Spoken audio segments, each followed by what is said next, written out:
আমার জায়গায় একবার নিজেকে বসালে বুঝতে পারতে আমার এমন করার কারণটা কি। তবুও বলবো, আমারই ভুল ছিল সব। মেনে নিচ্ছি তো আমি। ক্ষমা করে দিয়ে একবার সুযোগ দাও। ভিজে কাপড়ে ঠান্ডা লেগে যাবে। আমার অনেক কথা বলার আছে। যাও, শাড়ি পরে রেডি হয়ে নাও। নিচে মম এখনই ডাক দিবে। পরবো না আমি শাড়ি, প্রয়োজনেই ভেজা কাপড় পরে থাকবো, তবুও পরবো না। আর সুযোগ চাইছেন তাই না? সুযোগ আমিও চেয়েছিলাম, কত আকুতি মিনতি করেছিলাম আপনার কাছে।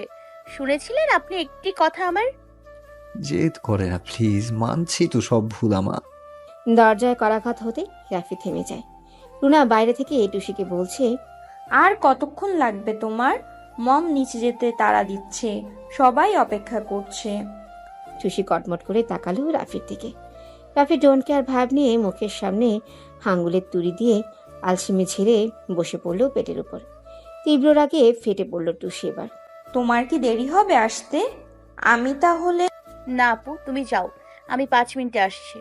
রুনা চলে যায়। টুসি রাফির কাছে চাবি নেওয়ার জন্য হাতে গিয়ে বলল, চাবিটা দিয়েন। চাবি? সেটা তুমি আজ পাবে না, কাল দিব। আমি কিন্তু আম্মাকে ডাক দিব। ভিজে কাপড়ে কষ্ট করে তোমার নিচে যাওয়ার দরকার নেই। আমি নিজেই মমকে ডেকে আনি, কি বলো? টুসি বুঝতে পারলো রাফির সাথে কথা বাড়িয়ে লাভ হবে না। তাই আলগোছে বেডের ওপর থেকে বিছানার চাদর 2 কোণা ধরে রাফির দিকে ছুঁড়ে মেরে বলল, এতদিন আপনাকে শুধু অসহ্য লাগতো, কিন্তু আপনার এমন ব্যবহারে জাস্ট ঘৃণা ছাড়া আর কিছুই আসছে না। কারোর প্রতি ভালোবাসা না থাকলে কিন্তু তাকে ঘৃণা করাও যায় না। ঘৃণা করতে করতে একদিন ঠিক ভালোবেসে যাবে। আমি সেই অপেক্ষার প্রহর গুনব। আফসোস, মৃত্যু আপন করে নেবে আপনাকে, তবুও অপেক্ষার অবসান ঘটবে না। সেটা তো সময় বলে দিবে। যদি তোমার কথা সত্যি হয় তাহলে ওপরেও না হয় অপেক্ষা করব তোমার থেকে একটা সুযোগ পাওয়ার আশায়। যাই হোক, 5 মিনিট অলরেডি হয়ে গেছে। মম উপরে এসে যদি আমাদের দুজনকে এক রুমে দেখে, বিষয়টা তোমার জন্য কেমন হবে জানি না, তবে আমার জন্য সুবিধা হবে। শাড়ি না পরো, এখান থেকে একটা 3 পিস পরে নাও। রাফির কথার মানে বুঝতে খুব বেশি একটা বেগ পেতে হয়নি টুসি। যদিও টুসি চায় না এমন একটা পরিস্থিতি আসুক কখনো। তবে কখনো যদি মমতা বেগম জানতে পারে বা তার সামনে এমন কিছু আসে, টুসি দৃঢ় বিশ্বাস তিনি তার পক্ষেই নিবে। কিন্তু আজ এই পরিবারের বাইরেও কেউ উপস্থিত আছে, তাই টুসি চায় না রাফি যা বোঝাচ্ছে এমন কিছু হোক। তাই বাধ্য হয়ে টুসি একটা হালকা রঙের জামা নিয়ে ওয়াশরুমে চলে যায়। পরদিন বিকালে টুসির কোচিং শেষ। বাইরে বেরিয়ে রিক্সা খুঁজবে, তখন চোখ যায় রাস্তার ওপাশে টঙের দোকানে, যেখানে রাফি বসে নিকোটিনের ধোঁয়া উড়াচ্ছে আর জনি বসে চা খাচ্ছে। ভীষণ রাগ হলো টুসির। এতদিন একা আসতো বিষয়টা হজম করেছে, কিন্তু আজ জনি ভাইয়াকে এখানে আনার মানেটা কি? আর জনি ভাইয়াই বা কেন এসেছে এই লোকটার সাথে এখানে? আর কেউ না জানলেও জনি ভাইয়া তো সব জানে এই লোকটা কি কি করেছে তার সাথে। সবশেষে যা চেয়েছে তাই তো হয়েছে, দিয়ে দিয়েছে টুসি এই লোকটাকে ডিভোর্স। এখন আবার অধিকার দেখাতে আসে কেন তাকে? আর জনি ভাইয়া এটা সাপোর্ট করে কিভাবে? টুসি ভেবে পায় না। বন্ধু বলে কি তার অন্যায়কে অদেখা করবে? তাহলে তো তারও অন্যায় করা হলো। কোথায় জনি ভাইয়া ওই লোকটাকে বোঝাবে তার আশা পূর্ণ হয়েছে, এবার নিজেই রাস্তা মাপো। তা না করে উল্টো এখানে এসে তাকে উৎসাহিত করছে। আজকে যদি টুসি বিষয়টা অদেখা করে চলে যায়, কাল আবার আসবে, পরশু আবার নতুন কাউকে নিয়ে আসবে। এসব হতে দেওয়া যাবে না। তাই টুসি রাস্তার এপাশ ওপাশ দেখে রাস্তা পার হয়ে সোজা দোকানের ভেতর যেয়ে জনির সামনে দাঁড়ালো।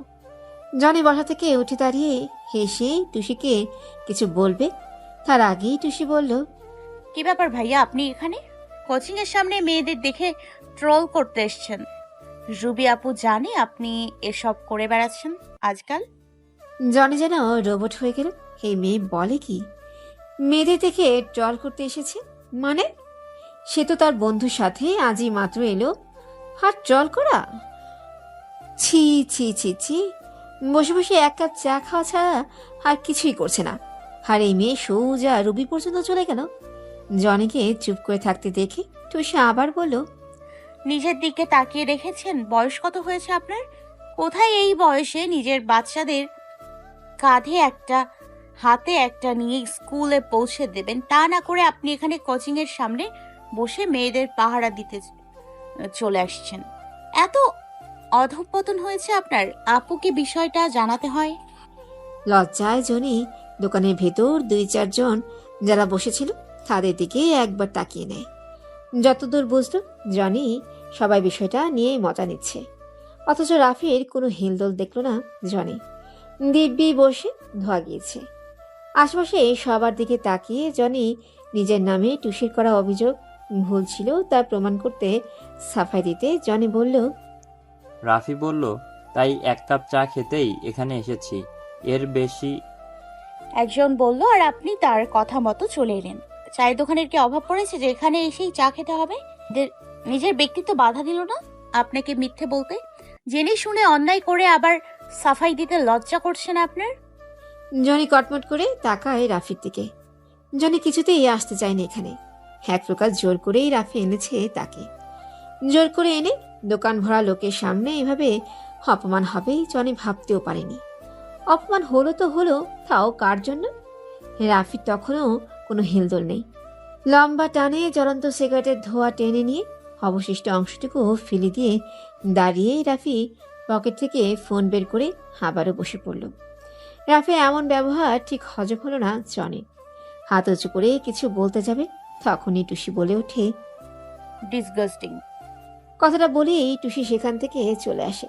টুসি চলে যেতেই জনি এক প্রকার তেড়ে এসে রাফির হাত থেকে ফোনটা নিয়ে নেয় আর বলে, শালা, যেচে অপমান হতে এসেছি আমি এখানে। দোকান ভরা লোকের সামনে দেখলি ও কিভাবে কথা শোনালো আমাকে। আমি নাকি এখানে মেয়েদের, নাউজুবিল্লাহ। আজ তোর জন্য মান সম্মান সব ধুলোয় মিশে গেল, আর তুই চুপ করে থাকলি একদম। এত হাইপার হচ্ছিস কেন বলতো? বাচ্চা মেয়ে অত বুঝে শুনে কথা বলে নাকি? তাছাড়া বন্ধুর মতো এতটুকু অপমান হজবির মতো হজম করতে পারছিস না? কেমন বন্ধু রে তুই? বাদ দে, চল বাসায় গিয়ে কথা বলবো ওর সাথে, যেন তোর সাথে দ্বিতীয়বার এভাবে কথা না বলে। শালা, তোর মতো বন্ধুর কোনো দরকার নেই। একদম শালা বলবি না, বলে দিলাম। বোন দিয়েছি তার মানে এই নয় তুই শালা বললে আমি তোকে দুলা ভাই ডাকবো। টুসি, রুবি, রুনা, সুজন অনেক দিন পর একসাথে হয়েছে আজ। বিকালে রুবি এসেছে জনির সাথে। সুজন সন্ধ্যার পর এসেছে, রাতে এখানেই থাকবে। মমতা বেগমের কর আদেশ। রাতে খাওয়া শেষ করে এসে সবার সিদ্ধান্ত নেয় টুসির ঘরে বসেই তারা 4 জন মিলে লুডো খেলবে। রাফির এটা একদমই পছন্দ হলো না। মায়ের জন্য সুজনকে কিছু বলতেও পারছে না রাফি, কিন্তু ভেতরে ভেতরে পুরে ছাড়খাড় হয়ে যাচ্ছে। জনি বিষয়টা লক্ষ্য করলেও কিছুই বলতে পারছে না। টুসির রুমে দরজা খোলা আর পাশেই রাফির রুমে দরজা খোলা, তাই টুসির ঘরের সম্পূর্ণ আওয়াজ রাফির রুম থেকে স্পষ্ট শোনা যাচ্ছে। 4টে মানুষের হাসাহাসির শব্দ হলেও রাফির কানে মাত্র 2টা মানুষের কণ্ঠস্বর ভেসে আসছে, এক টুসির, দ্বিতীয় সুজনে। রেগে গিয়ে রাফি মাথার চুল 2 হাতে খামচে ধরে বসে থাকে বেডের উপরে। তবুও রাগ কিছুতেই থামছে না। ব্যালকনিতে যেয়ে 2টো সিগারেট খেয়ে নেয় রাফি। রাগটা কিছুটা কমলেও মস্তিষ্কে অন্য কিছু কাজ করছে রাফির। 5 বছর আগে এমন একটি রাতে সেও 2 বোনের সাথে বসে খেলছে, আর টুসি তাদেরকে খেলতে দেখে কষ্টে ভস্ম হয়ে যাচ্ছিল। আলতোভাবে চোখ বন্ধ করে নেয় রাফি, কিন্তু সুজনের কণ্ঠ কানে আসছে। কথাটা মনে পড়তেই রাফির কপালেই 2 রোগ যেন ছিঁড়ে পড়ছিল যেন রাগে। জনি রাফির এমন ব্যবহারে বিরক্ত হচ্ছে। সে বসে আছে রাফির পাশে, অথচ রাফি নিজের চিন্তাধারা নিয়ে ব্যস্ত। একটা মানুষ কত ছাইপাশ খেতে পারে হে রাফিকে না দেখলে হয়তো জানতেই পারত না সে। রাত 10:30 বেজে গেছে।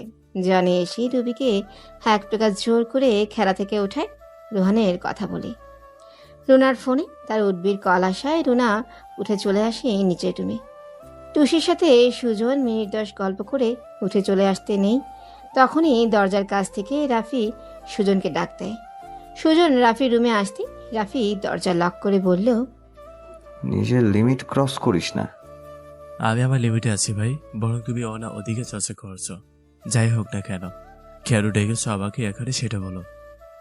অনাধিকার? ভুল বললি। আমার অধিকার আছে বলেই আমি আমার অধিকার চর্চা করি। কিন্তু তুই কোন অধিকারে এসব বলে বেড়াস? অধিকার আছে বলেই আমি ওর খেয়াল রাখি ভাই।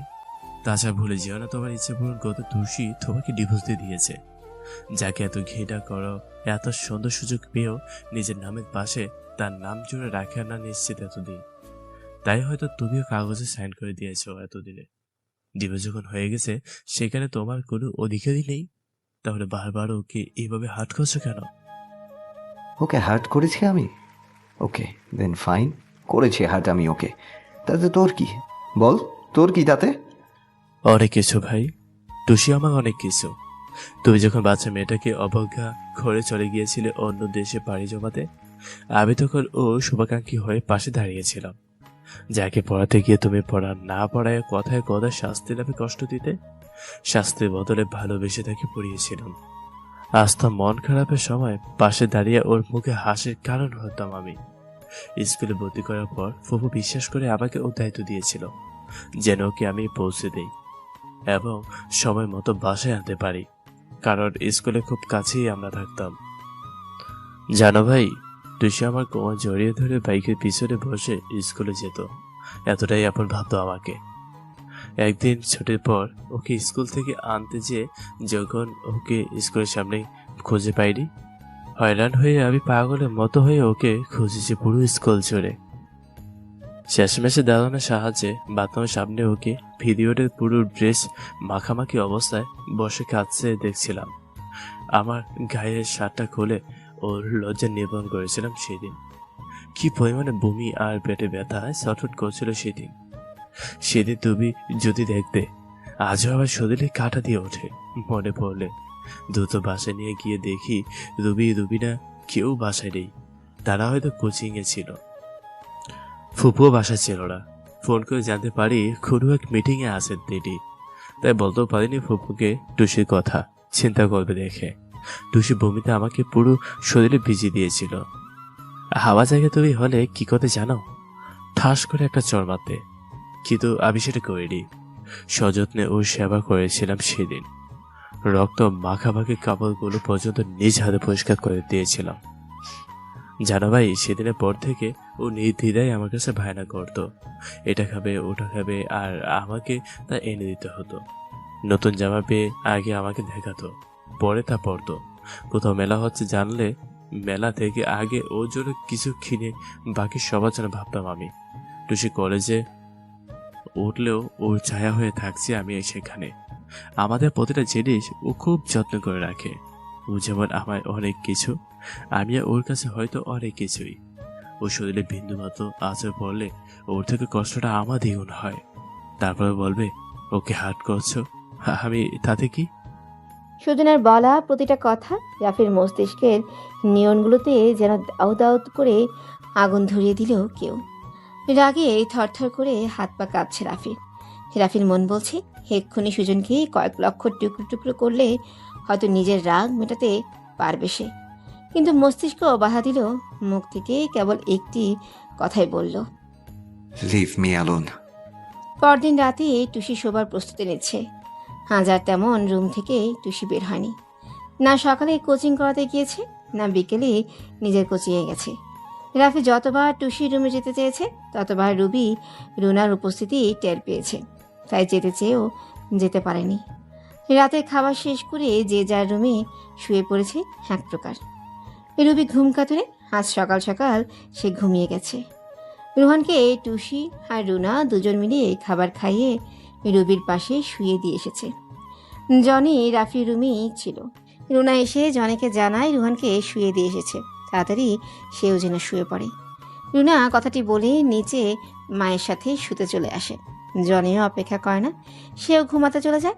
যাওয়ার আগে রাফির উপর বেশ তেজ দেখিয়ে আসে, কারণ রাফি আজও জনিকে ফুসলে ফাসলে টুসির কোচিংয়ের সামনে নিয়ে গেছে। এতে এক প্রকার ঝড় বয়ে গিয়েছিল রাফির উপর। তবুও বিষয়টাকে পাত্তা না দিয়ে জনিকে বন্ধুত্বের দোহাই দিয়ে নিয়ে গিয়েছিল রাফি। যে ঘন্টার পর ঘন্টা বসে থেকেও টুসির দেখা না পেয়ে বেকুব হয়ে ফিরে আসে তারা। রাফির ধারণা ছিল যে মেয়ে ঝড় বাদলার দিনেও কোচিংয়ে পৌঁছে যায়, আর যাই হোক সে কখনো ক্লাস মিস করবে না এমন ওয়েদারে। তাই টুসির কোচিংয়ের সময়ের আগেই তারা বের হয়েছিল।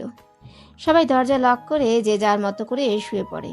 টুসি গত রাত থেকে দরজা লক করে ঘুমাচ্ছে।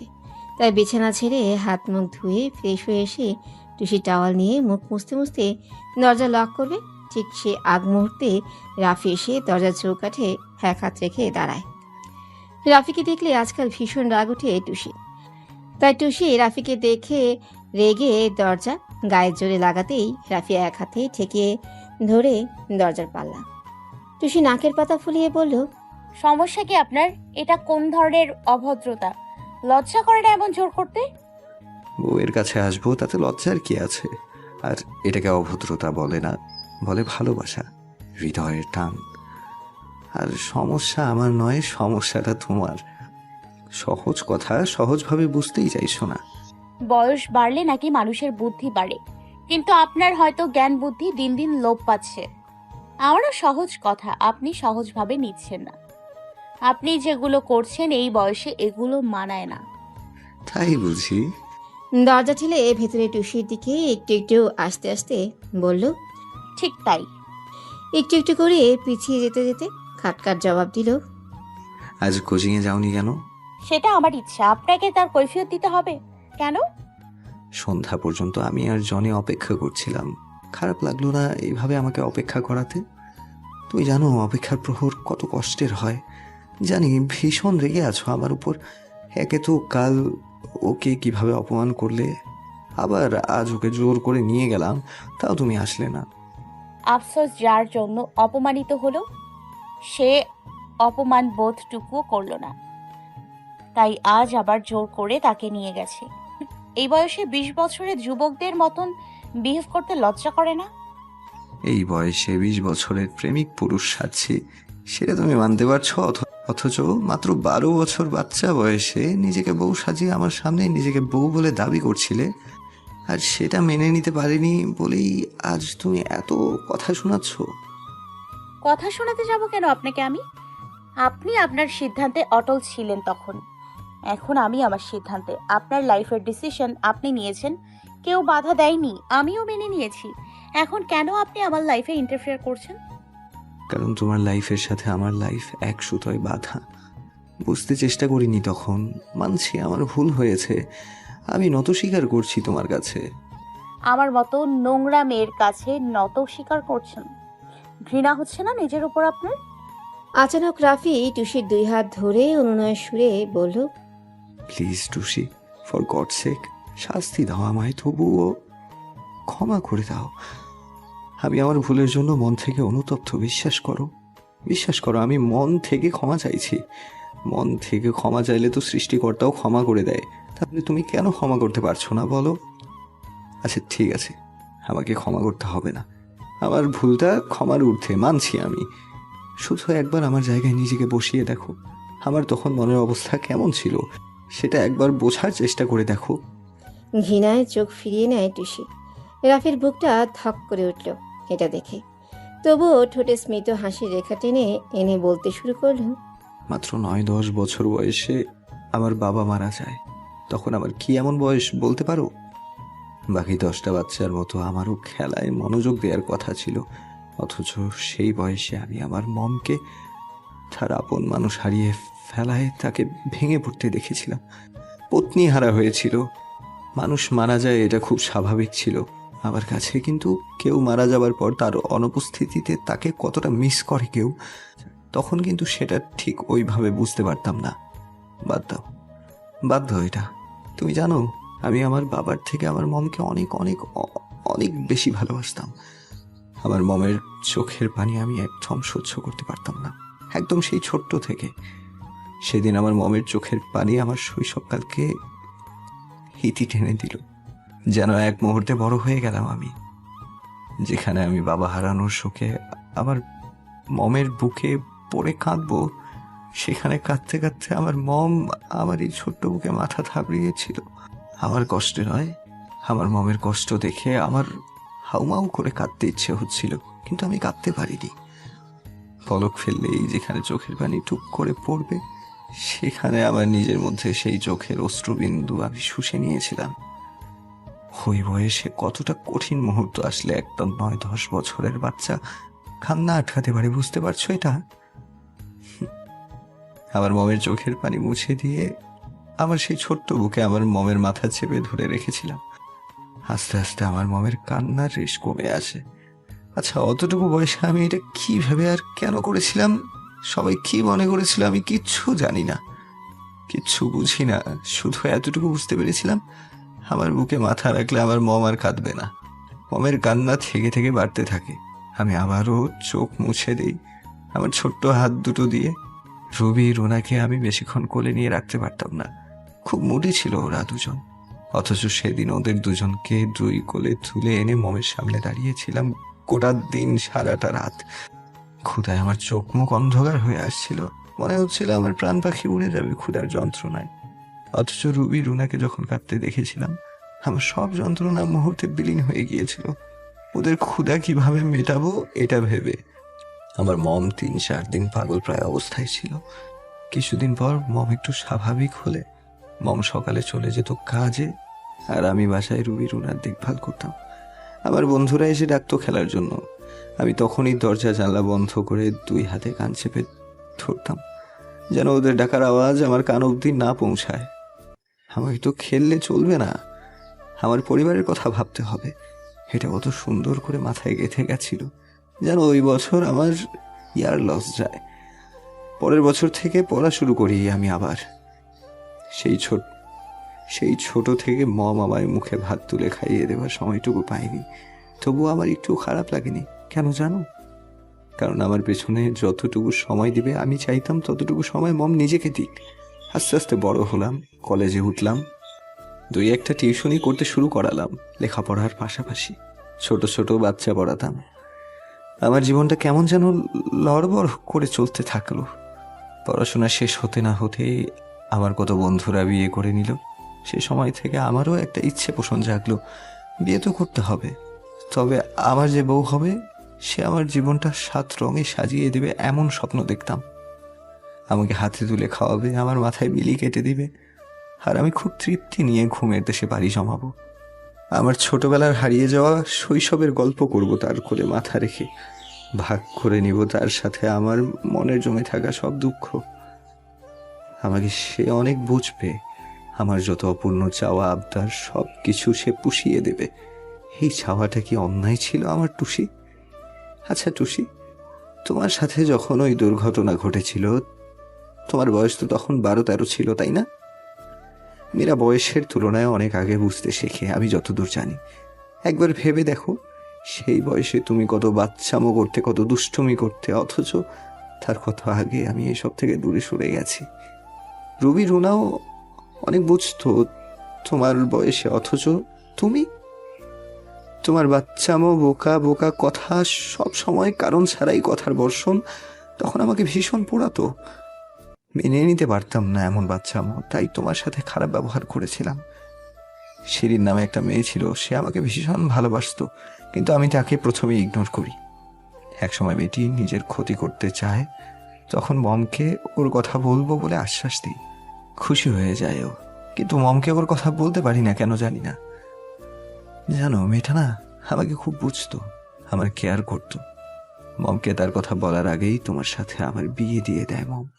মূলত রাগটা আমার এখানে ছিল, কেন এমন একটা মেয়ে রেখে মম তোমার মতো একটা বাচ্চা মেয়েকে আমার সাথে বিয়ে দিল। সেই জেদ ধরে তোমার সাথে খারাপ ব্যবহার হয়ে যেত। ধর্ষণ বলে তোমাকে কষ্ট দেয়া আমার থেকে দূরে রাখার বাহানা ছিল মাত্র। এতক্ষণ রাফির কথা খুব মনোযোগ সহকারে শুনলেও যখন টুসি শিরিনের কথা শুনল রাফির মুখে, তখনই টুসি শরীরে কেউ আগুন ধরিয়ে দিলেও মনে হয়। তাই টুসি রেগে গিয়ে বলল, আপনার জীবন কাহিনী শোনার বিন্দু মাত্র ইচ্ছা আমার নেই। হুটহাট করে রাত বেরাতে এসব গল্প করতে আসবেন না আমার রুমে, তাহলে আমি বাধ্য হব এই রুম ছেড়ে দিতে। বিয়ের কেনাকাটা চলছে, আর মাত্র 4 দিন পর রুনার গায়ে হলুদ, পরদিন বিয়ে, তার 2 দিন পর বৌভাত। সব শপিং শেষ করে নিয়েছে সবাই। মমতা বেগম সুজনকে হলুদের 2 দিন আগে থেকেই এই বাসায় চলে আসতে বলেছে। সুজন না করলেও কেউ শুনছে না, তবে সবার ব্যতিক্রম রাফির সিদ্ধান্ত। তবে কিছু বলেনি তাতে রাফি। হঠাৎ করে বিয়ের 2 দিন আগে মমতা বেগমের রুমে যেয়ে মমতা বেগমের কোলে মাথা রেখে রাফি বলল, মম, অনেকদিন হলো অস্ট্রেলিয়া থেকে এসেছি। আমার অনেক বন্ধুদের বিয়ে হয়ে গেছে, বাচ্চা হয়ে গেছে, অথচ কম বেশি সবারই বাসায় গিয়েছিলাম, টুকটাক খাওয়া দাওয়াও করেছি তাদের বউয়ের হাতে। ভাবছি এবার একদিন আমাদের বাসায় ওদের সবাইকে ইনভাইট করি, যদি তোমার কোনো আপত্তি না থাকে। সামনে বিয়ে, আর এখন এই কথা বলছো? সময় কোথায় এখন? কত কাজ চারিদিকে। আসলে তো আজকালের মধ্যে আসতে বলতে হয়। কাল বলি, পারবে না সব ম্যানেজ করতে? তাছাড়া রান্নার জন্য তো তোমার বেশি প্রেশার নিতে হয় না আজকাল। আমার জন্য না হয় একদিন একটু বেশি পরিশ্রম করলে। তুমি শুধু একটু খেয়াল রাখবে মাংসে ঝাল হলে যেন চিনি ঢেলে না দেয়। মমতা বেগম ছেলের কথার মানে বুঝতে পেরে রাফির কান ধরে বলল, এইভাবে আর কতদিন শুনি?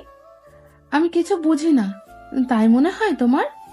আমার চোখের সামনে কি সব করে বেড়াচ্ছ, আর আমি কিছু ধরতে পারবো না? তা কখনো হয়? মধ্যরাতে এই ঘরে, ও ঘরে কি? হুম, কিছু বলবো না করে আজ না বলে পারছি না। পাশে ছোট বোনের রুম, যদি কখনো টের পায় বোনের সামনে যেতে পারবে। রাফি ফট করে উঠে বসে অভিমান নিয়ে বলল, সব জেনেও কিছু করছো না কেন মম? তাহলে তো আমি কি করব? আমি কিছু করতে পারবো না। খোলামেলা আগে কোন সময় কথা বলেছো আমার সাথে যে আজ বলছো? মেয়েটা আগের মতো নেই যে ওকে আমি যা বোঝাবো ও হ্যাঁতে হ্যাঁ আর নাতে না মেলাবে। তাছাড়া আগে তুমি মেয়েটাকে ডিভোর্স দেওয়ার সিদ্ধান্ত নিয়েছিলে, সেজন্য ও স্বেচ্ছায় ডিভোর্স পেপারে সই করে দিয়েছে। এখন ওর সাথে আমি তোমার বিষয়ে একটি কথাও বলতে পারবো না। ডিভোর্স দেওয়ার সিদ্ধান্ত নিয়েছিলাম, কিন্তু ডিভোর্স তো দেইনি। তুমি দাওনি তাতে কি হয়েছে? ডিভোর্স দেওয়ার জন্য মরিয়া হয়ে উঠেছিলে, এখন সে দিয়েছে। এখন তুমি দিতে চাও না বা না চাও, যেহেতু ও সই করে দিয়েছে, 6 মাস পর আইন তোমাদের ডিভোর্স চূড়ান্ত পর্যায়ে দেখবে। তুমি সই করেছো কিনা এটা গণ্য করা হবে না, কারণ তোমাদের মাঝে কখনো কোনো সেই সম্পর্কটাই করে ওঠেনি। মম, আমি আমার ভুল বুঝতে পেরেছি, আর আমি তোমার সব কথা শুনবো। ওকে আমি মন থেকে মেনে নিয়েছি, আর এখন আমি চাই না এই ডিভোর্সটা হোক। তুমি কিছু একটা করো মম। আমার কি করার আছে বলো?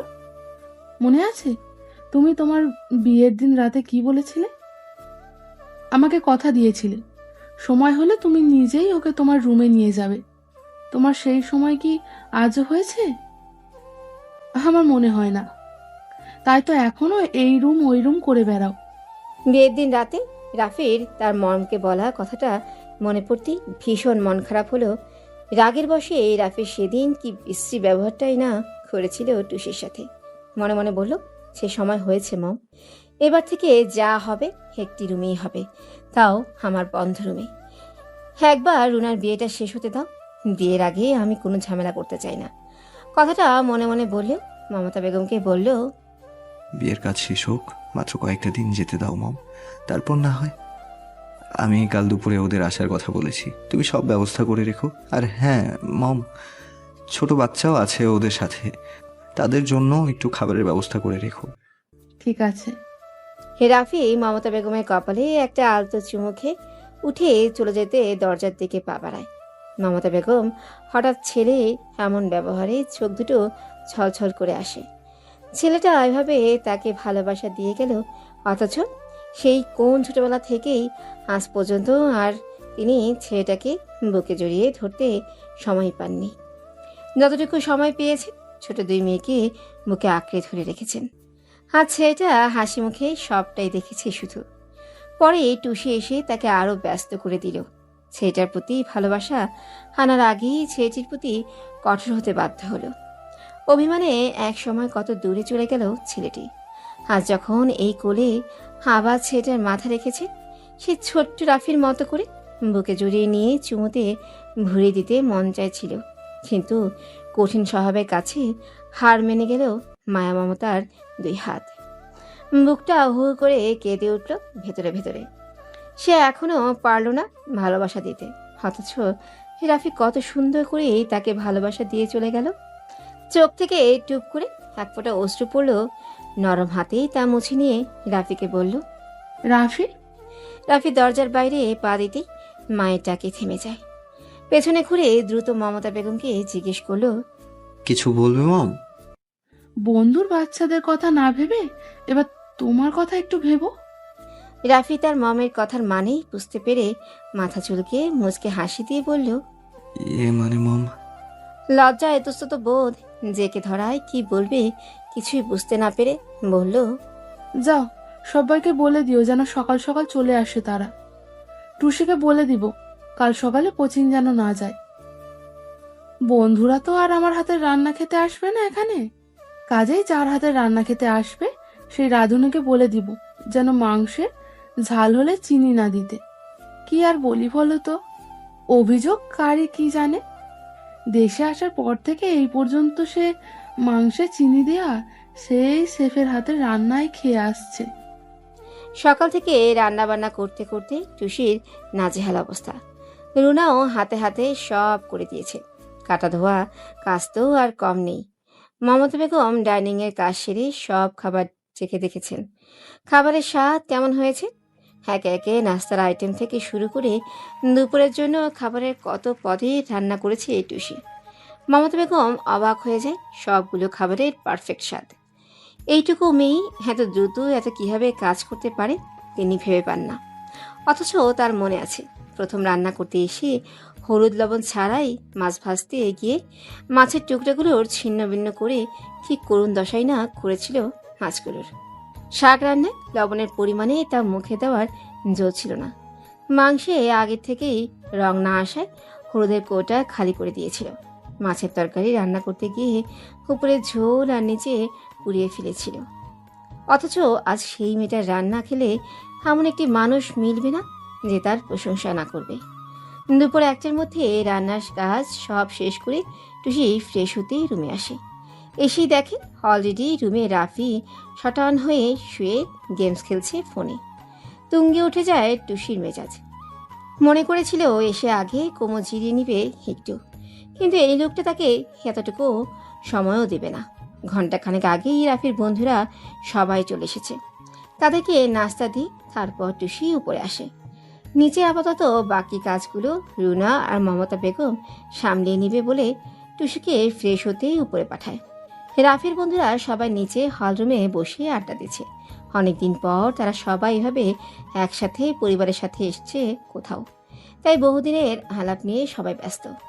বন্ধু স্ত্রীরা সবাই কেউ কেউ বাচ্চাদের খাওয়াচ্ছে, তো কেউ মমতা বেগমের রুমে বসে ফিডিং করাচ্ছে। সাথে রুনার সাথে গল্পে ব্যস্ত আছে কেউ। সেই ফাঁকে রাফি সুযোগ বুঝে উপরে চলে এসেছে। টুসি রেগে তেড়ে এসে রাফিকে বলল, আপনাকে না বলেছি এই রুমে আসবেন না। রাফি ফোন রেখে কোনোয় ভর দিয়ে টুসির দিকে তাকিয়ে বলল, ওকে, আসবো না। তুমি ওই রুমে থাকলে আই প্রমিস এই রুমের চৌকাঠ পেরোনোর প্রয়োজন পড়বে না আমার কোনোদিন। তখন তো এই রুমে আসার প্রশ্নই ওঠে না। আসলে কি বলো তো, বিবাহিত দম্পতিদের একই বাড়িতে একই ছাদের নিচে থেকে আলাদা রুমে থাকাটা ঠিক মানায় না। রাফির কথা শুনে টুসি ফ্রিজড হয়ে যায় মুহূর্তেই, যেন হাত পায়ে রক্ত চাচল বন্ধ করে দিল। বুকের ভিতর ধক করে উঠল। একটা শুকনো ঢোক গিলে নিয়ে গলাটা ভেজানোর বৃথা চেষ্টা করলো। অবশেষে ব্যর্থ হয়ে চোখ বন্ধ করে নিল কয়েক সেকেন্ডের জন্য। নিঃশ্বাসটুকু ছাড়া পুরো শরীর থমকে গেছে তার। মুহূর্তে শরীর কাটা দিয়ে উঠল। টুসি কিভাবে স্থির হয়ে দাঁড়িয়ে থাকতে দেখে রাফি সোজা টুসির সামনে এসে একটু ঝুঁকে টুসির কানে কানে ফিসফিস করে বলল, অনেক আদর করবো, আমার স্পর্শে মাথোয়ারা হবে তুমি। আমার সমস্ত সত্তা জুড়ে তোমার বিচরণ বয়ে বেড়াবে। ভালোবাসার চাদরে মুড়িয়ে রাখবো তোমায়, বুকের সাথে জড়িয়ে রাখবো, সারাটা জীবন আগলে রাখবো। কেঁপে উঠল টুসির সর্বাঙ্গ। নিঃশ্বাসের বেগ ভারী হয়ে আসলো। বুকের ভেতর হৃৎপিণ্ডটা ডিপ ডিপ করতে থাকলো। স্মিত হেসে রাফি আর কিছু বলতে যাবে, তখনই হঠাৎ জনের হাঁক ছেড়ে ডাকে থেমে গেল রাফি। টুসির চোখের দিকে তাকিয়ে দেখল চোখ বন্ধ করে টুসি মৃদু কাঁদছে। রাফি আলতো করে টুসির চোখে হালকা ফু দিতেই টুসি আচমকা চোখ মেরে তাকালো। এক ঝটকায় 2 পা পিছিয়ে যেয়ে অগ্নি চোখে তাকালো রাফির দিকে। রাফি টুসির এমন চাহনি উপেক্ষা করে বলল, বিছানার উপর যে জামাটা রাখা আছে ওটা পরে নিও, আমি নিচে অপেক্ষা করছি তোমার জন্য। ডাইনিংয়ে সবাই একসাথে খেতে বসেছে। রুনা উপরে গেছে, টুসি ডাইনিংয়ে খাবার সার্ভ করছে। সবার সাথে রাফিও খেতে বসেছে। মমতা বেগম কিচেনে খাবার বেড়ে দেওয়ার দায়িত্বে পালন করছে। খাবার খেতে বসেও হাসি ঠাট্টায় আনন্দ করছে সবাই। এর মধ্য থেকে রাফির বন্ধু রিপনের স্ত্রী বলে উঠল, কি বললো রিপন শুনি? আরে আমি নিজেই অবাক। 5 বছর আগে সে আর এখনকার সে, মানে আকাশ পাতাল পার্থক্য, বুঝলে?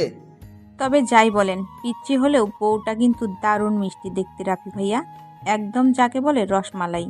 ঠিক বলেছ, মাশাআল্লাহ, দেখতে দারুণ, দুজনকে দারুণ মানাবে।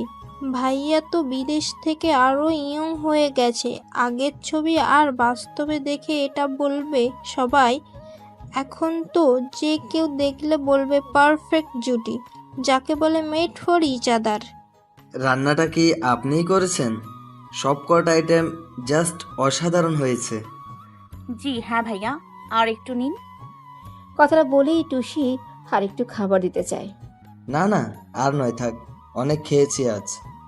ওকে আর দিও না, এমনিতে ছোট কাঠাতে। আর বেশি খাওয়ালে দেখা যাবে ফটাস করে কুমড়োর মতো ফেটে গেছে। হাসির রোল পড়লো সবার মাঝে। এদের মধ্যে আরেক বন্ধুর স্ত্রী বলল, সব ঠিক আছে রাফি ভাইয়া, আপনার বন্ধুরা তো সবাই কয়েক ধাপ এগিয়ে। আপনার ফ্যামিলি প্ল্যানিং কি এরপর? মানে বেবি এখন নেবেন নাকি এখনো দেরি আছে? রাফি খাবার খেতে খেতে মুচকি হাসে। টুসির এবার বেশ রাগ উঠল। এসব বলার মানে কি?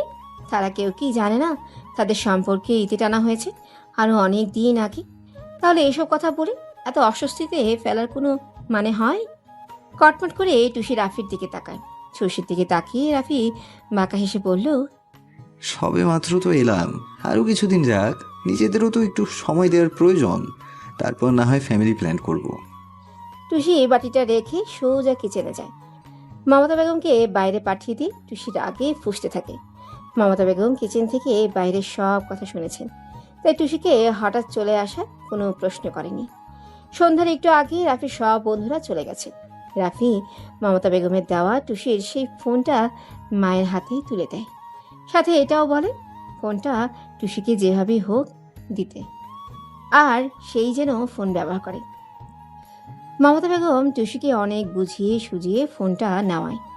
বাড়ির ভর্তি লোকজন আসা শুরু করে দেয়। আগামীকাল রুনার গায়ে হলুদ, পরদিন বিয়ে।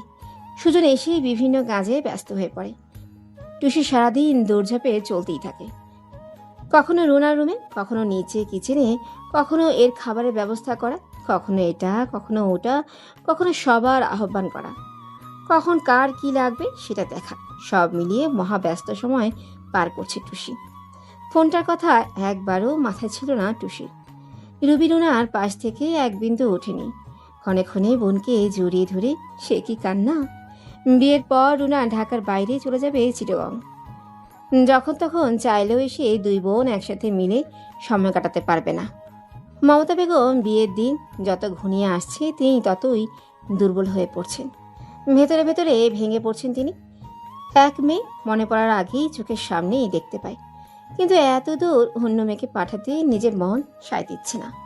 কিন্তু কিচ্ছু করার নেই, মেয়ে মানুষের জীবনটা বড় অদ্ভুত। এই নিয়ম মানতে বাধ্য প্রতিটা মানুষ। হ্যাঁকে তো বিয়ে বাড়ি, এত লোকজন, তার উপর মাত্র 5টি রুম থাকায় সারাদিন পরিশ্রম করে ক্লান্ত শরীর নিয়ে যে যেমন পেরেছে রাতে শুয়ে পড়েছে। রাফি রুমে তার বন্ধুরা এসে দখল করেছে। রুনা, টুসি, মমতা বেগমের রুমে আছেন। টুসি রুমে সুজনের বাবা মা, সাথে ছোট মেয়েটি। রুনার রুমে রুবি, জনি, রুহান। হল রুমেও গায়ের উপর পা তুলে ওই অনেকেই বেঘরে ঘুমাচ্ছে। রাতে অনেক মানুষ থাকায় পরিবেশটা একদম অন্যরকম হয়ে উঠেছে। গোটা 1.5 দিন পার হয়ে গেছে। টুসিকে 1 সেকেন্ডের জন্য একা পায়নি রাফি। নিজেও বিভিন্ন কাজে ব্যস্ত থাকছে, তার উপর যখনই একটু সময় পাচ্ছেন টুসিকে দেখার জন্য ছটফট করলেও কোথাও টুসির হদিশ মেলে না। ভীষণ রেগে যায় রাফি। একটিবারও কি তার চোখের সামনে এসে দেখা দিতে পারে না এই মেয়েটা? এই রাগটা রাফির শেখেনি। তার উপর টুসির ফোনে ফোন করতে করতে অতিষ্ঠ হয়ে গেছে রাফি, কিন্তু 1 সেকেন্ডের জন্য ফোন রিসিভ করছে না টুসি। হলুদের রাতটাও পার হয়ে গেছে। বিয়ের দিন অন্য দিনের তুলনায় পরিশ্রমটা সবার দ্বিগুণ হারে বেড়ে যায়। সুজনকে কয়েকবার টুসির সাথে রাফি দেখেছে, কিন্তু কিচ্ছু বলতে পারেনি। ছোট বাচ্চার মাধ্যমে টুসিকে ছাদে ডেকেছে রাফি, সেখানেও টুসি যায়নি। দূর থেকে সুজনকে এর মধ্যেই একবার টুসিকে কিছু গিফট করতে দেখেছে। হাসতে হাসতে টুসি সেটা নিয়েছে।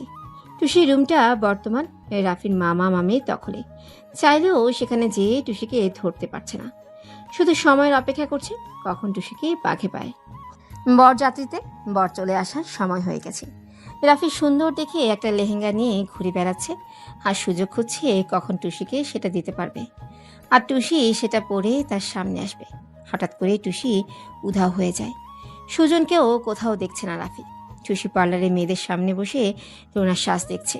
সকালে সুজন ভাই টুসিকে একটা শাড়ি গিফট করেছে। আজ বিয়েতে টুসি এই শাড়িটাই পরবে। শাড়িটা টুসির ভীষণ পছন্দ হয়েছে। সেই 5 বছর আগেই পরেছে শাড়ি। টুসি এর মধ্যে আর কখনো শাড়ি পরা হয়নি, তাই বসে আছে সবার সাজ শেষ হলে সে শাড়ি পরবে এদের কাছে। সুজনকে পাঠানো হয়েছে সবচেয়ে বড় নামি দামি মিষ্টান্নের দোকানে। এত দূরে মেয়ের সাথে যাবে মিষ্টি, যেন তেন মিষ্টি তো আর দেওয়া যায় না। আর মমতা বেগম কখনো মেয়েদের শ্বশুরবাড়ি থেকে কোনো অভিযোগ করার সুযোগ রাখেননি, এবারও রাখবেন না। বরযাত্রী চলে এসেছে। সুজন জ্যামে আটকে পড়েছে। ঢাকা শহরে জ্যামে আটকে পড়া মানেই সবচেয়ে বিরক্তিকর অবস্থা। বরযাত্রীর ভেতরে প্রবেশ করার সময় টুসি বেরিয়ে একবার বরকে দেখে নেয়। ফোন বের করে ছবি তোলার জন্য ফোনের স্ক্রিনে দেখে ৭৫+ মিস কলস। নাম্বারটা সুন্দর করে সেভ করা আমার বর। টুসি যেটা আজ 2 দিনের ব্যস্ততার মাঝে খেয়াল করে দেখেনি। টুসি বুঝতে পারে ফোনটা যেহেতু আজ কিছুদিন যাবৎ রাফির কাছে ছিল, তাহলে এই নাম্বারটা সেই সেভ করে দিয়েছে। আবারও ফোনটা ভাইব্রেট করে ওঠে। আমার বর কলিং। টুসি বিরক্তি নিয়ে নাম্বারটা ব্ল্যাকলিস্টে রেখে দেয়। তারপর ঘ্যাচ ঘ্যাচ করে কতগুলো ছবি তুলে নেয় বরের। ওপর থেকে সব মানুষ নিচে বর দেখতে নেমেছে। রুবি, রুনা পার্লারের মেয়েদের কাছে বসে সাজছে। এই ফাঁকে টুসি উপরে নিজের রুমে এসে দরজা লাগিয়ে সুজনের দেওয়া শাড়ি পরতে চেষ্টা করে। অনেকক্ষণ চেষ্টা করেও যখন সুন্দর করে শাড়ি পরতে পারে না, তখন কোনো মতেই শাড়ি পেঁচিয়ে ফোন হাতে নিয়ে দরজা খুলে বের হয় রুনার রুমে যাওয়ার উদ্দেশ্যে। হঠাৎ করে এই পেছন থেকে টুসির ডান হাত ধরে এক টানে নিজের সাথে মিশিয়ে রাফি নিজের রুমে এসে দরজা লক করে দেয়। কিছু বোঝে ওঠার আগেই যখন নিজেকে রাফি রুমে আবিষ্কার করে টুসি, তখন বুঝতে বাকি থাকে না রাফি এইভাবে তাকে নিয়ে এসেছে এই রুমে। পেছন ঘুরে টুসি কিছু বলতে যাবে, তার আগেই রাফি টুসির মুখ চেপে ধরে বলে, পাখা গজিয়েছে তোমার, তাই না? 2টা দিন, আজ পুরো 2টা দিন তুমি আমাকে নাকে দড়ি দিয়ে ঘুরিয়ে নিয়ে বেড়াচ্ছ। সমস্যা কি তোমার? হ্যাঁ, আমি যতটা শান্ত থাকতে চাইছি তুমি ততটাই অশান্ত করে তুলছো আমাকে, কিন্তু কেন? ছাড়ুন, লাগছে আমার। রাফির হাত থেকে যতই নিজেকে ছাড়াতে চেষ্টা করছে, রাফি ততই মুখ চেপে ধরে বলছে, ওহ, লাগছে তাই না? কোথায় লাগছে? মুখে? তোমার তো শুধু মুখে লাগছে, আর তোমার এমন ব্যবহার আমার তো কলিজায় লাগছে। মুখে এতটুকু ব্যথা সহ্য করতে পারছো না, অথচ আমার ভেতর ঘর পুরার দগ্ধ যন্ত্রণায় ব্যথায় জর্জরিত হয়ে আছে। আমি কাউকে বলতেও পারছি না, সহ্যও করতে পারছি না। রাফির রাগের বশে টুসির মুখটা এতটাই জোরে চেপে ধরেছে যেন টুসির চোয়াল একে অপরের সাথে মিশে যাচ্ছে মনে হলো টুসি।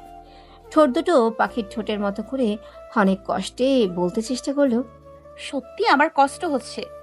রাফি টুসির এই কথায় ফট করে ছেড়ে দেয়। সাথে সাথে টুসি 2 হাতে নিজের মুখের চোয়াল ঠেসে ধরে। টুসির মনে হলো তার চোয়াল দুটো মাংসের ভিতরেই একদম গেঁথে গিয়েছে। চোখ বন্ধ করে 2 হাতের তালুতে চোয়াল ঘষতে লাগলো টুসি। টুসির হাতে ফোন দেখে রাফির কল করার কথা মনে পড়ে গেল, তাই টুসির হাত থেকে ফোনটা আবারও কেড়ে নিয়ে বলল, ফোনটা তো হাতেই রয়েছে দেখছি, তাহলে আমার ফোনটা রিসিভ করছিলে না কেন? আর নম্বর বিজি আসছে কেন বারবার? কার সাথে কথা বলছিলে? যার সাথে বলি তাতে আপনার কি? আমার ইচ্ছে হয়নি, তাই আপনার ফোন রিসিভ করিনি। অন্য কেউ ফোন করলে ঘন্টার পর ঘন্টা কথা বলতে ইচ্ছে করে, আর আমার ফোন দেখলেই গায়ে জ্বলন ধরে যায়। যদি বলি হ্যাঁ, আপনার ফোন দেখলে রাফি সজোরে এক আছাড় মারে টুসির পায়ের কাছে ফোনটা। কয়েক টুকরো হয়ে এদিক ওদিক ছড়িয়ে পড়ে ফোনের ভাঙা অংশগুলো। দাঁতে দাঁত চেপে অগ্নি চোখে টুসির দিকে তাকায় রাফি। রাফির এমন দৃষ্টি তোয়াক্কা না করে টুসি বেশ চিল্লিয়ে বলল, কি করলেন এটা আপনি? আওয়াজ নিচে, নয়তো এই ফোনটার জায়গায় এবার তুমি থাকবে। টুসি রাগে ফুঁসছে, মুখ থেকে কিছু বলতে পারছে না। রাফি কিছুক্ষণ থেমে আবারও বলল, আমি চাইছি না তোমার উপর জোর করতে বা পুরুষত্ব দেখাতে। কাপুরুষ নই আমি, তাই আমাকে বাধ্য করো না এমন কিছু করতে।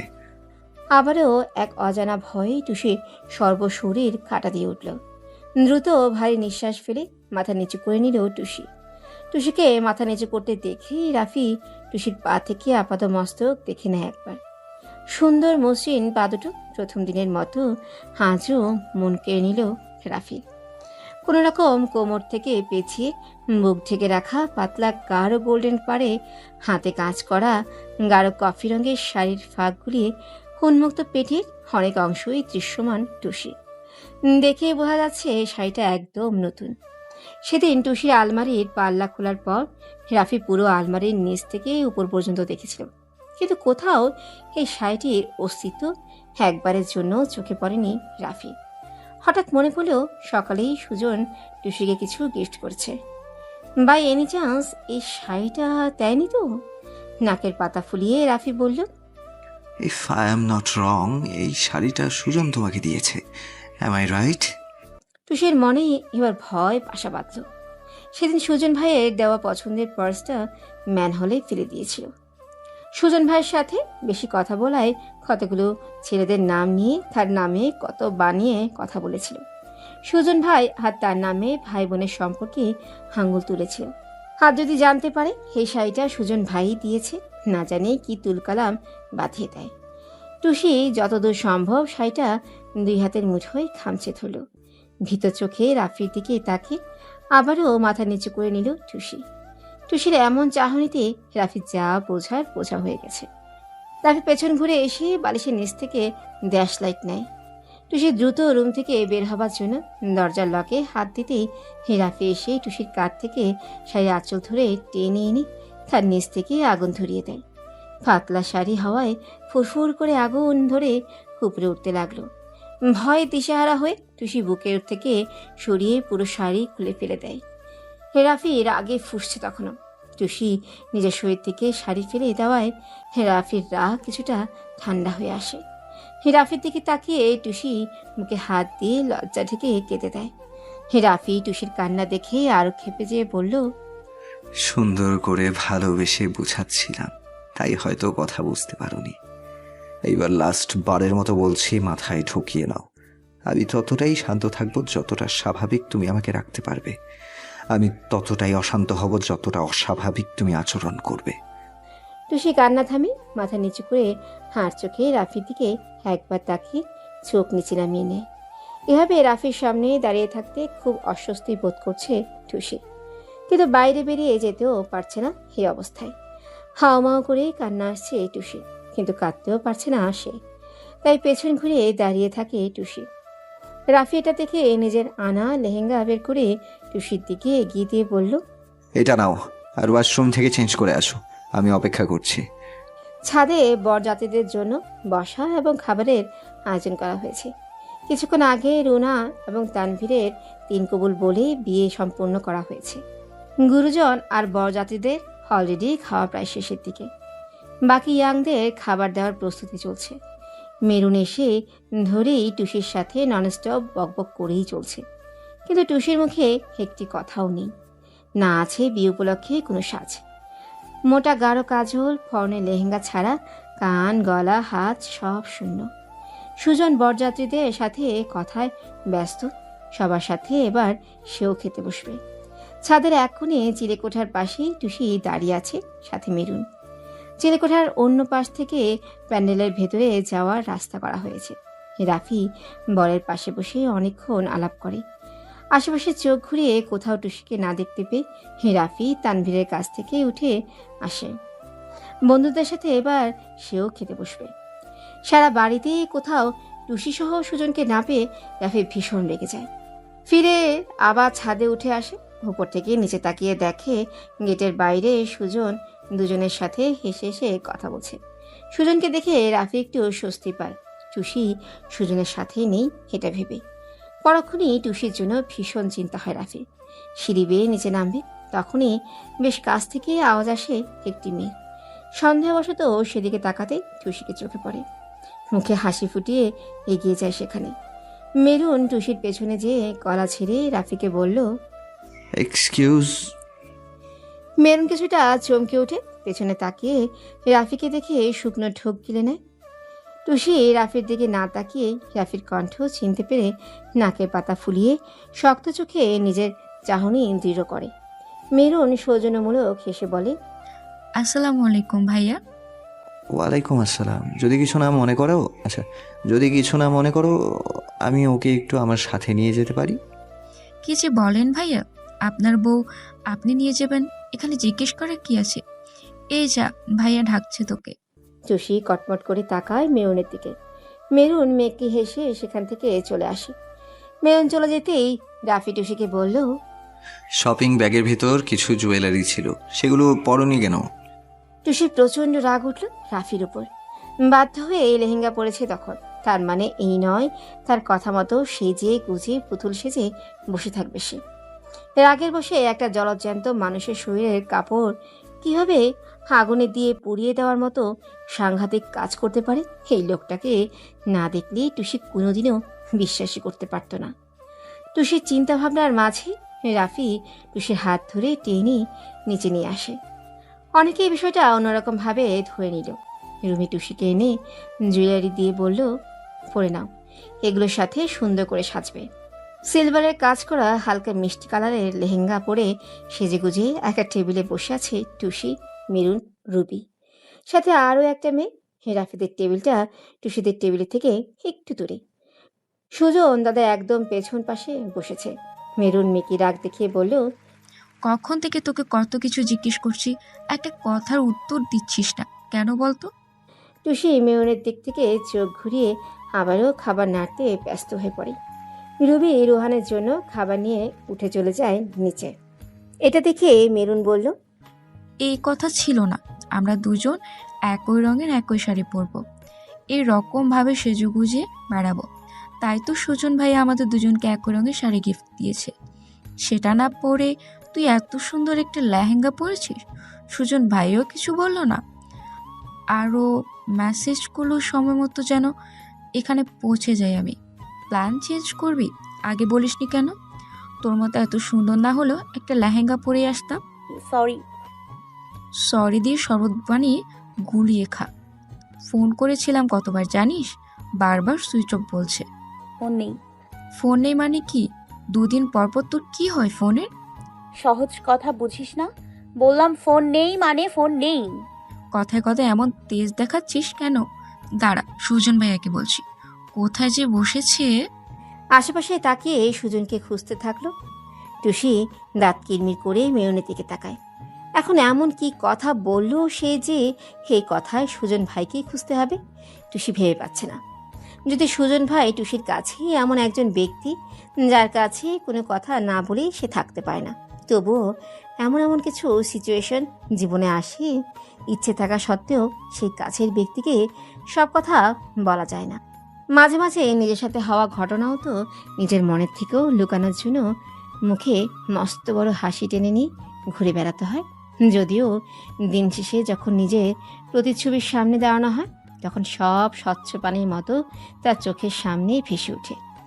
তবুও ভেতরে ভেতরে ভেঙে চুরে দুমড়ে মুচড়ে গেলেও সবার সামনে স্ট্রং দেখাতে দারুণ অভিনয়টা করে যেতেই হয়। টুসি চায় না রাফির এখনকার চাওয়া সম্পর্কে কাউকে কিছু বলতে। কেউ যদি কিছু জানতে পারে রাফির সব দোষ গুণ ধামাচাপা দিয়ে তাকে বোঝাতে আসবে। কিন্তু টুসি আর বুঝতেই চায় না, যথেষ্ট বোঝার মতো ক্ষমতা তার আছে। বয়সে ছোট হলেও পরিস্থিতি তাকে বয়সের তুলনায় অনেক বেশি বড় করে গড়ে তুলেছে। তাছাড়া আর কত বোঝাবে সে নিজেকে, আর কিভাবেই বা বোঝাবে? এত কিছু হয়ে যাবার পর হঠাৎ এত ভালোবাসা এতদিন পর ঠিক হজম করতে পারছে না টুসি। তবুও সেই সবাই তাকেই বোঝাবে। সুজন ভাইয়াও সবার থেকে ব্যতিক্রম যে বোঝাবে না। সেটাও টুসি খুব ভালো করে জানে, কারণ তার সাথে হয়ে যাওয়া ঘটনা শুনে রাফিন এমন ব্যবহার, দেশ ছেড়ে চলে যাওয়া সব মিলিয়ে সেই 5 বছর আগে থেকে অনেক যত্নে ভালোবাসা দিয়ে সুজন ভাই রাফির যোগ্য করে গড়ে তুলতে সাহায্য করেছে এই টুসিকে। টুসিও হাসি মুখে সুজন ভাইয়ের প্রতিটা কথার মানে বুঝতে শিখেছে। যতটা জানে সুজন রাফির পছন্দ অপছন্দ সম্পর্কে জানিয়েছে এই টুসিকে। রাফি টুসির থেকে কতটা আশাবাদী সবটা বুঝিয়েছে। মোট কথা, সুজনের দেওয়া প্রতিটা দিক নির্দেশনার মতো রাফির জন্য নিজেকেই প্রস্তুত করেছে এই টুসি। মাত্র 5 বছর আগে সে আর এখনকার সেই একদম আলাদা সত্তায় নিজেকে গড়ে তুলেছে। কিন্তু যে ব্যক্তি একটা সুযোগ তাকে দেওয়ার প্রয়োজন মনে করলো না পর্যন্ত, এমনকি নিজের বোনের বিয়েতে আসবে তার জন্য শর্ত জুড়ে দিল তাকে ডিভোর্স দেওয়ার, যার মনে সে শুধু অপয়া, নোংরা, ধর্ষিতা, আর যাই হোক এক ঝটকায় তাকে মেনে নেওয়ার মতো মেয়ে সে নয়। টুসির আকাশ পাতাল ভাবনার মাঝে মেরুন হঠাৎ করে বলে উঠল, আমি তো ভুলেই গেছি, সুজন ভাইয়া অল্প একটু দূরে আমাদের পেছনে। দাঁড়া, এখানে ডাকতে তাদের। টুসি মেরুনের পেছন অনুসরণ করে থাকাতে দেখে বেশ কয়েক টেবিল দূর থেকে একটা 24-25 বছরের এক যুবক টুসির দিকে তাকিয়ে একটা প্লেট হাতে এগিয়ে আসছে। মেরুন খাওয়া ছেড়ে উঠতে যাবে বলে উঠে দাঁড়ালো। মনে মনে টুসি ভাবল, মেরুন পাগল নাকি? খাওয়া রেখে খাবার নিয়ে কেউ টেবিল চেঞ্জ করে? নিজের ইচ্ছায় আসলে অন্য কথা, কিন্তু কাউকে ডেকে আনা এটা কেমন কথা? তাছাড়া দেখে বোঝা যাচ্ছে সুজন ভাই রুনাপুর শ্বশুরবাড়ির 2-1জনের সাথে খেতে বসেছে। সেখান থেকে ডাকার কোনো মানেই হয় না। টুসি রেগে গিয়ে টুসির দিকে এগিয়ে আসতে থাকা যুবককে উপেক্ষা করে আরও পেছনে তাকিয়ে সুজনকে দেখার জন্য ব্যস্ত হতে সেই যুবক এসে টুসির সামনে দাঁড়িয়ে বলল, এক্সকিউজ মি ম্যাম, আমি কি আপনাদের এখানকার খালি চেয়ারটায় বসতে পারি? মেরুন ছোট ছোট চোখ করে ছেলেটার দিকে তাকায়। মেরুন চেয়েছিল কোথায় সুজন ভাইকে এখানে আসতে বলবে, সেখানে উড়ে এসে আর একজন জুড়ে বসবে বলে অনুরোধ করছে তাদের। টুসি ছেলেটার রুনাপুর শ্বশুরবাড়ির লোক বুঝতে পেরে সৌজন্যমূলক হেসে মাথা নেড়ে সম্মতিটায় বসতে ছেলেটি টুসির পাশের চেয়ারটায় বসে পড়ে। টুসি কিছুটা অস্বস্তি বোধ করলো, মুখে কিছু বলল না। ছেলেটি খাবার খেতে খেতে বলল, যদি কিছু মনে না করেন একটু পরিচিত হই আমরা। মনে তো হচ্ছে পরিচিত হতে এসেছে এখানে। মুখ ভেঙচি কেটে মেরুন বলল, সেটাও বলতে পারেন, আসলে দূর থেকে দেখছিলাম আপনাদের টেবিলে খাবার দেওয়ার মতো কেউ নেই, তাই ভাবলাম আমি এসে আপনাদের সেবা করি। আসলে আমাদের আর কিছু লাগবে না বলেই আমরা যেতে বলেছি। সবার খাওয়া তো প্রায় শেষের দিকে, তাই তাদেরও খাওয়া দরকার। তাই। ওমা, তাই নাকি? একটু আগেই তো বসলেন দেখলাম। এত তাড়াতাড়ি কিছু লাগবে না, এটা কেমন কথা? বুঝছি, চড়ুই পাখির পেট আপনাদের, নয়তো লজ্জায় কিছু খেতে পারছেন না। দাঁড়ান, আমিই দিচ্ছি। কথাটা বলতে বলতে পাশের বোল থেকে রোস্ট তুলে দিল আগেই টুসিকে, পরে মেরুনকে। আরে আরে কি করছেন এটা? আমি একটার বেশি 2টার রোস্ট খেতে পারবো না। আর আপনি দেখুন, প্লেটে এখনো একটা আছে, পুরোটাই খেতে পারছি না, আর তার উপর আপনি আরো একটা তুলে দিলেন। ওপস, সরি, আমি তো ভাবলাম আপনি লজ্জায়। ও লজ্জায় খেতে পারছে না, আপনাকে বলেছে একবারও? আপনি হুট করে এসে যার তার প্লেটে খাবার তুলে দিচ্ছেন। খাবার খাওয়ানোর এত শখ, যান না ওদের সাথে কাজে লেগে পড়ুন। ভাবাচাকা খেয়ে যায় ছেলেটি। এভাবে বলে কেউ কাকে লজ্জা দেয় কখনো? কোথায় একটু ভাব নিবে লজ্জা পাবে, তা না করে কথা বলার কি ধাস! কিন্তু তাকে তো লজ্জা পেলে চলবে না। লজ্জা পেয়ে দমে গেলে তার এখানে আসার উদ্দেশ্য সফল হবে কি করে? তাই ছেলেটি নিজেকে ধাতস্থ করে ওকে হাসি ফুটিয়ে মেরুনকে বলল, করলার জুসটা কি আপনি নিয়ম করে দিনে 3 বার করে খান, নাকি একবার খেলেই হয়? না মানে আপনার কথা শুনে মনে হচ্ছে ভক্তি করে 3 বারের বেশিই খান, তাই জিজ্ঞেস করা আর কি। নাকের পাতা ফুলিয়ে রাগে কটমট করতে থাকলো মেরুন। ছেলেটার কথার মানে বুঝতে পেরে কান দিয়ে যেন ধোয়া বের হচ্ছে তার। এটা দেখে ছেলেটা ডোন্ট কেয়ার ভাব নিয়ে সামনে থাকা গ্লাসের পানি শেষ করে অন্য একটা গ্লাসের পানি এগিয়ে দেয় মেরুনের দিকে। তারপর বলে, এখানকার ফায়ার ব্রিগেডের নাম্বারটা ঠিক আমার জানা নেই, কাইন্ডলি আপনি যদি জানেন একটু হেল্প করবেন তাকে। ওফ, টুসি মেরুনের রিয়াকশন দেখে এবার হেসেই দেয়। ছেলেটা টুসির হাসি দেখে মুগ্ধ হয়ে তাকিয়ে থাকে। মেরুন আরও অনেক বেশি ক্ষেপে যায় টুসির এমনভাবেই হাসায়। টুসিকে হাতের ভঙ্গিমায় মেরুন বোঝায় এবার হাসলে তার খবর আছে। টুসি হাসি থামালে ছেলেটি টুসির দিকে তাকিয়ে বলল, রাখলে ওনাকে কিন্তু দারুণ দেখায়, তাই না? হুম। হাসি থামিয়ে মাথা নেড়ে বলল, সুন্দর মানুষদের হাসলে মারাত্মক সুন্দরী দেখায়, সেটা কি জানেন? টুসির হাসি থেমে যায় ছেলেটির এমন কথায়। তবুও সৌজন্যমূলক স্মিত হেসে মাথা নিচু করে নিজের খাবার খাওয়ায় মনোযোগ দেয়। মেরুন আর এক সেকেন্ডও না দাঁড়িয়ে রাগে ফুঁসতে ফুঁসতে খাবার ছেড়ে উঠে যায়। মেরুনকে যেতে দেখে ছেলেটি চোরা চোখে হাসে। তারপর টুসিকে বলে, আমি তামিম আহমেদ, তানভীর মানে বরের চাচাতো ভাই। আপনার নাম জানতে পারি? টুসি এই বাড়ির মেয়ে। মানে ভাবির বোন, ছোট বোন, রাইট? স্মিত হেসে সম্মতি দিল টুসি। That's great. বেআইন হইলেন এবার। দেখলেন, অপরিচিত থেকে সোজা পরিচিত হয়ে গেছি আমরা। সম্পর্ক চেঞ্জ হতে সময় লাগে না, বুঝলেন?